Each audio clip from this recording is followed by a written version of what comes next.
Hello community, G-Man here. Those are the potted plants. I'm showing you kind of reverse to backwards, forwards, but you'll see how this goes. Those are pitcher plants, Sarracenia. And the one I'm pointing at right there is an Nepenthes. Yeah, they're awesome plants. But what I did here is I made you a video montage and I put it together. So I hope you like it. Hope you find it interesting. I find it fascinating. My nerd is coming through, guys. Those are bright LEDs. They blow off a real cool, bright white light. And they're nice and close to there, and they'll move down as they grow. But they'll need about anywhere from 13 to 16 hours a day of sun, of that LED light. That's when they came in. So I'm showing you what I did here. I had these in quarantine for like a week, and I've been dying to get them out of their pots. And these are from Florida. These are Rosa Sarracenia. These are regular Sarracenia. These are indigenous to the United States. They were from a nursery down in Florida. These came out of California. These are Nepenthes, and there's little pictures there that you're going to see in the video here. They needed some work, and that's them in the lights. So hope you enjoy. Hope you enjoy the show. Please like, comment. So as you can see here, these are the new ones. These just came in. I've been waiting for these. This is Sarracenia. This is a pitcher plant. Just a baby. Just a baby. Fills up with enzymes inside here with water. Catches the bugs, and that's how it feeds itself. And I'll be giving it like 13 to 14 hours of light. Here's another one. Another pitcher plant. This one here, we have indigenous to rosas. This is called a Sarracenia rosa. This is actually from, you can actually find these in Wisconsin and some parts of the pretty much all parts of the United States, in bog swamps, bogs mostly. And this here is another form of pitcher plant. This is a carnivorous plant. This is a Nepenthes, it's called. And this is kind of a tropical plant, so this is going to be kept inside. I'm outside here today. It's real warm, so it's okay out here now. And it's got small little pitchers, little buttercup pitchers there that will pop open. They'll open up and they'll catch their bugs as well. And these guys they're like in the lowlands and highlands of Indonesia. There's a couple different varieties, some that live higher in the mountains and rocks, got nothing in the soil and absolutely nothing, and grow different types of pitchers. But here's another one. This is another Nepenthes, and there's another one I'll be working with here, and I'll show you what I'm going to do with those. Those two are going to be potted together in one of these, and that's going to be brought in the house. The clones, they're coming along. They're right here. I can't wait to see what happens here, hopefully during winter months. They'll get full direct sun. All of these will get direct sun for like 14 hours a day, and the light will go off automatically and come back on. I have already set on a timer. The medium mix here, very basic. This is half and half, so it's 1-to-1 ratio. This is vermiculite. I've already cleaned it, and this is peat moss. This is what's in the regular bog swamps. And when you see the layers and layers of the green sphagnum moss, which is right here. That's what I got here, and I use that as a layer on top. It's just damp, that's all. And a nice update with the Venus flytraps. You can see they're doing very well. They're starting to cluster together now. So as I got rid of all of those stems, those flowers, the plant now is adjusted. It's adjusting itself, and it's putting its energy into the traps. I'll edit the video later, but there are a couple of these that actually caught big wasps, and the wasps couldn't get out, and it killed them. I threw away a couple actually just a little bit ago, but that's exciting. So what a pain in the butt. And so here we go. I am going to give this a shot as best as I can with the equipment that I have. I need to invest into a really nice tripod, I think. So I'm going to do this at a point downward. I got this on a small like mic thing, but it's not quite where I want it to adjust. But we'll give this a shot. I'm going to do this with one hand. Do the best I can. The less vibration, the better. So here we go. 1 and a 2 and a 3. So we're going to start this with this pot here. I'm going to take this pot. I actually have some natural quartz rock quartz that I'm going to actually put on top. These have been cleaned and sterilized, so they're, there's no dust on them, no nothing like that. That's just for drainage on top. Aesthetic looks pretty much, if anything, on top. So, and they'll give nice drainage on top of the moss that sits in the window. So we're going to start off with the first one here, best way I can. And here, let's just turn this around, and then I can do it. There, we'll do this, and go from there. So, okay, guys, I apologize. So here we go.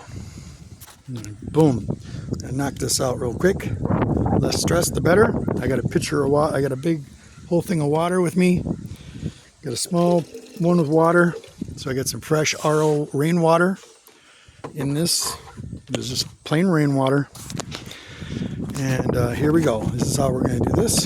So I'm going to take the pot. This is pretty damp. It's not soaking wet. I will be getting it soaking wet in just a little bit. So I'm going to put it in there. Just let it, you don't have to pack it. Just keep it nice and light. You want it nice and airy. They like an airy, loose soil. This has got a lot of acid in it. Where most plants, they don't like acid. It really depends what kind of plants. That's why you'll hear a lot about like orchids and stuff like that on rocks. So living way up in the canopies of trees, there's less soil. There's less nutrient level. All right, here we go. And continue. Do the next pot. Now, these are kind of a sensitive plant when I'm talking about the Apenthes that I'm going to be doing. Pitcher plants are pretty hardy. They'll go through a change, just like Venus flytraps do in the wild. They do pretty well. Most plants do because they're in the wild, in nature. We're basically playing Mother Nature and helping them along a little bit and just keeping them tending to them as best as we can and mimicking nature in as best way as possible. This is why I like carnivorous plants, because this is kind of like a raw form in your face of how nature works, without man infringing on it, like we always tend to do. But at the same time, we can enjoy this, and we get two benefits. We get to look at it. It looks beautiful when we get to see it. Helps the environment, helps when you have plants in your house, you have better air quality. That's number two. And with this particular plant, with the carnivorous plants, you can get rid of all those pesky flies or bugs that get in your house by accident. They'll take care of it. No problem. So right there, they got their food if they want to eat, and bingo, you're set, ready to rock and roll. So here we go. We're going to take this one out of this pot, this little baby here. Just push it around the outside. We're not going to we don't want to wreck the roots too much. So less messing with the roots, the better. But I want it out of this long pot. It's got to come out. This one here, actually came out of Florida. The two Apenthes came out of California. So just a conservation warning. These plants are becoming more and more endangered in the wild because people are poaching them. These were all like captive bred, just like they do with some of the animals in our. Look at this. See how they did this? They actually, in Florida, they put this in complete peat moss, which is that bedding material I just showed you that's in here, all this. So they packed it in that. They packed it in all of that, which is that. I'm going to put some of that right there because we're going to use it.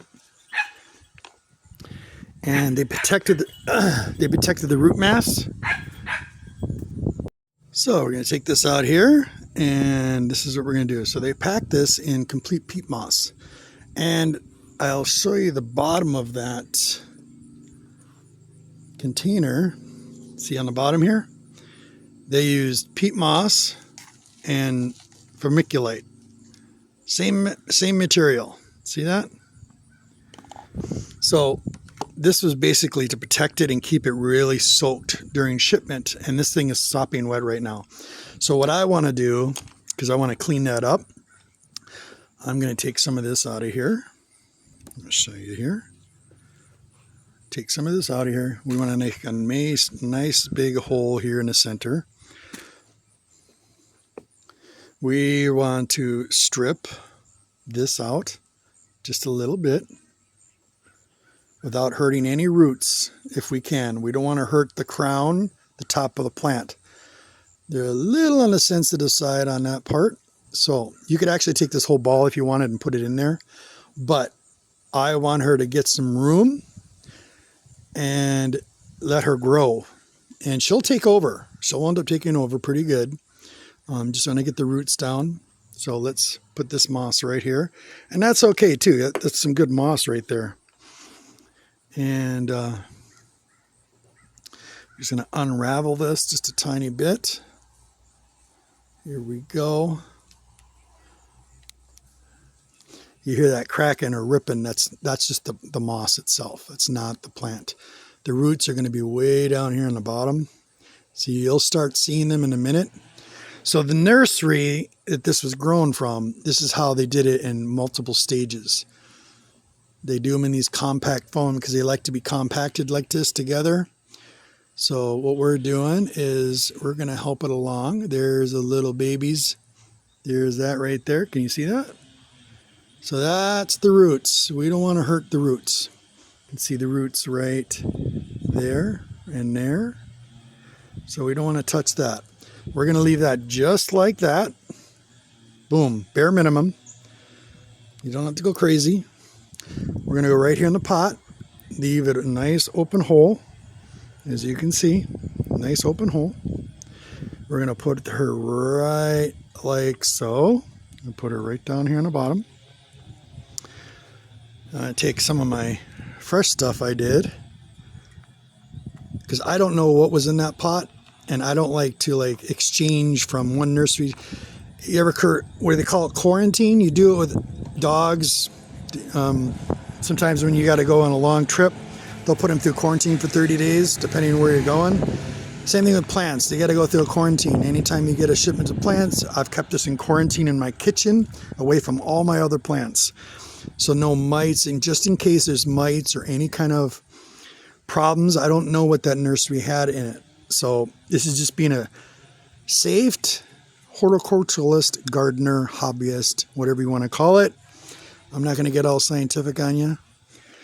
So I'm packing that down. As you can see, I pretty much just let the soil kind of grab around there. And that's what I wanted to do.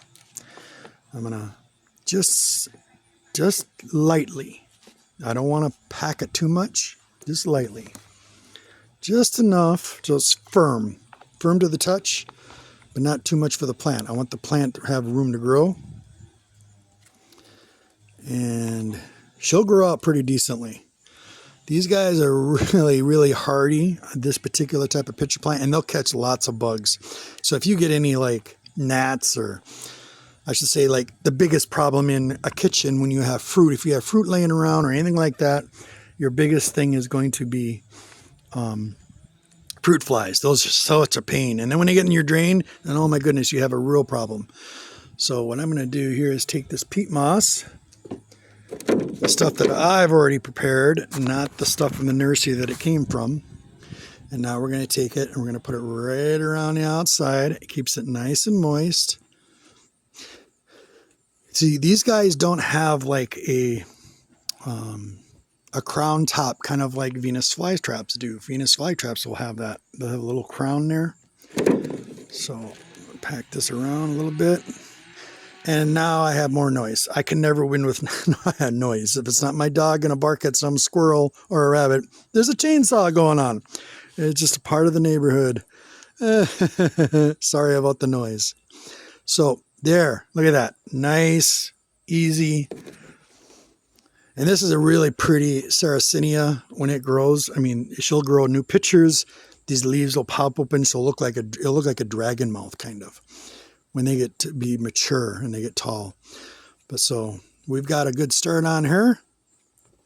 Bingo, there's that. I have a little RO water in this cup. Just going to give her a little soak. Right around there.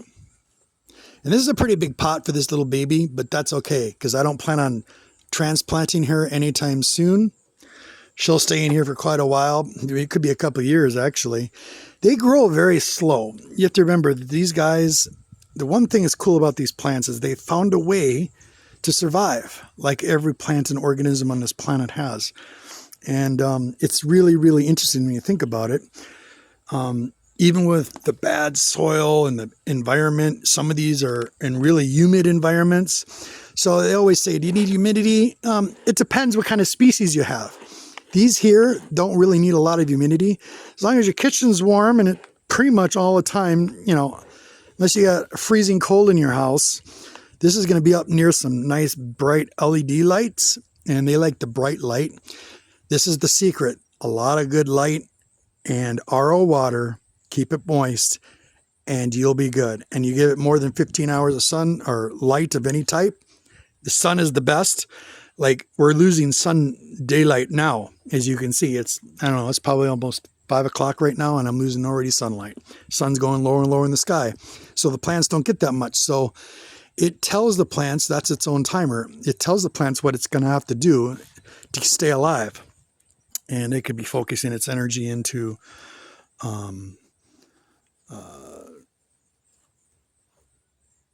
anything for that matter. So, yeah. So we're going to do this one. And we're going to take the Apenthes and do the same thing. Be real delicate with her. These guys are real sensitive. So no roots. That's a big good sign. No huge root masses on the bottom of the pot. So that's excellent. I'm going to take a look at her here. And here they used, I can tell you exactly what this is. This is cocoa bark. So they used a real acidic cocoa bark. Drains really well. These guys will actually climb. So it's like that little leaf up here will climb, or it will turn into a pitcher. Usually pitchers will end up on the ends of the leaves. And now that's right here what you see. It's not fully developed yet, but it's getting there. So the less I deal with messing with that, my dog, here she goes again. And she's inside. So we're going to put her, that one right there.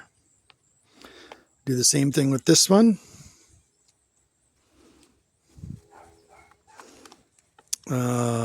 Yep. Sound.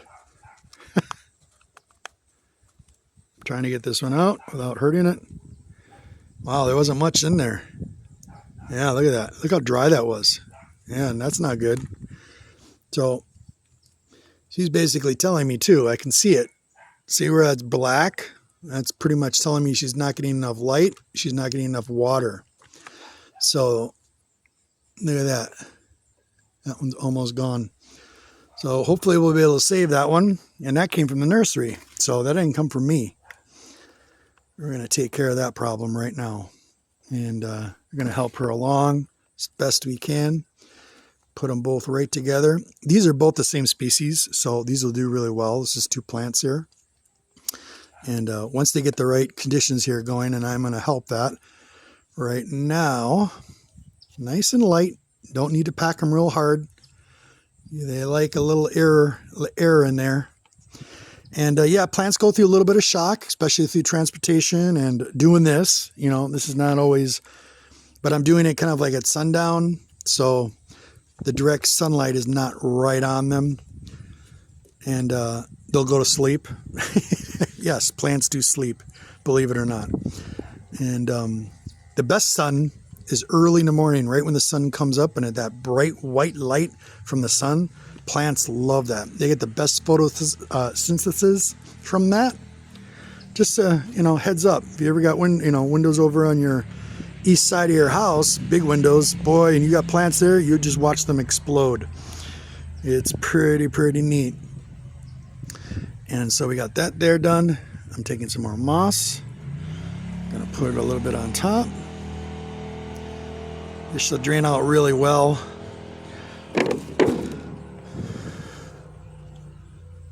There we go. Just lightly putting it on top. I'm putting it right around the plant, not causing too much damage here. You know, just stress for the plant. But she'll take over. She'll catch up. She will catch up. And we're going to try to take care of that problem right now. She's not getting enough water. She's not getting enough sun. And we're going to make sure she gets it. So here we go. There's that. So this is called an Nepenthes. This is an Nepenthes. There's a lot of varieties when you look them up online. They're just beautiful. Some of the ones in the wild, their pictures get massive. They are like bigger than my hands put together. And they actually catch, sometimes they'll catch like a mouse, a rat. I've seen pictures of them. And it is true. Sometimes it does happen. They'll drown because they're deep enough. And they'll drown in there and they'll get decomposed within like couple of weeks, 3 weeks or so. The enzymes in the water, kind of like our acid in our stomach, will totally dissolve all of it. And the only thing will be left is fur, a little bit of bone marrow. That's it. Everything else is gone. The plants actually took all of it. And those are actually gorgeous. And I'm still waiting to get one of those nice ones. They look really neat. Really, really interesting. But there we go. And there's that. That's done. That's done. That's done. And so I think that should be it. And I'll give you another update in a little bit. So hope you like that. And I'll see you later. Peace. Hey, G-Man here again. Welcome. So back at it again. This is going to be kind of like an edited video. So you'll see piece and pieces as I do it. A little more chill this time. Sorry. A little less noise. So here we go. Back to the Nepenthes and the Venus flytraps and the Carnivorous in general. So here's what we did. Here's what we did today. So here it is. So what I took out of the baby plants, here's the baby plants. Here's some of the plants that came from the nurseries. Look how dry that soil was. It shouldn't have been like that. And same thing with this. They're really tiny. This is cocoa bark right here. This is your peat moss, fresh peat moss. And right here, here's some of that sphagnum moss and vermiculite. That's the materials. Very low in nutrients at all, very acidic. So here we go. So we got the 2 baby plants here. She's got a couple pictures, and they'll get better. It will get better. Right now, it's just because of transport and all that, she's having issues. Here's a Sarracenia. There's 2 of them here, as you can see. A little bit taller one here. So I kind of did an extra step just to kind of show you what I was doing. So my honey, my queen G, you guys, she likes quartz crystal. So this is real quartz crystal rock. It's like polished very lightly. So it's in its raw form. And it'll actually pull all the crap out of the water. When you pour water on it, no matter what it is, it's going to make it look nice. And it will look pretty as well. And keep it kind of compact on the top, and it'll keep the moisture in along with that peat moss. I'm going to do the same thing with the, sorry for my nails, guys. This has already been sterilized, cleaned. I'm going to put a little bit around here. Besides, I don't know if you guys believe it or not, but quartz crystal give off a little bit of energy, a little vibration. It's good for the plants. Believe it or not, it really is. Sometimes we'll put rocks on the bottom of our plants just for drainage. And some plants really, really like it. And I know these guys will love this. So I'm going to get that out of there. There we go. There. And it looks pretty at the same time. It looks interesting, you know. We won't do it to that one. So there we go. Hope you guys like that. There's the Venus flytraps. They're doing beautifully, nice and red, big. I showed some pictures or a video earlier that they actually caught some wasp. The wasp are bigger than the traps, and they actually caught them and killed them. Here's a dead fly. Look at that. It's decomposed, literally decomposed. That one's gone. They do an excellent job, you guys, and they're pretty to look at, and they're interesting to look at. And something you can take little tweezers here, and we're going to give a little bit of a manicure. But look how full. Now that I cut, remember all those stems that were sitting here? Remember all those stems that were really high? All of them that were really super high, and all those stems. Now the plant's concentrated into his root ball in its mass. So everything is controlling through the crown. Everything's growing up through the crown. So what we're going to do here is, it's really hard to do this when I'm looking at it in a different direction. So we're going to take this little piece of grass here. This is just something just growing out of nothing, and it just took root. So we're taking that out, cleaning it up. And what I'm trying to get at here is this dead material. I usually leave the bottom paste spot alone, and I'll usually would just trim that off, clean it off. If it looks bad, get rid of it. Plant has no use for it anymore. And here's a couple more. I'll show you this here. We'll go right here. We'll go with this little tweezers. Get a nice little round cut here.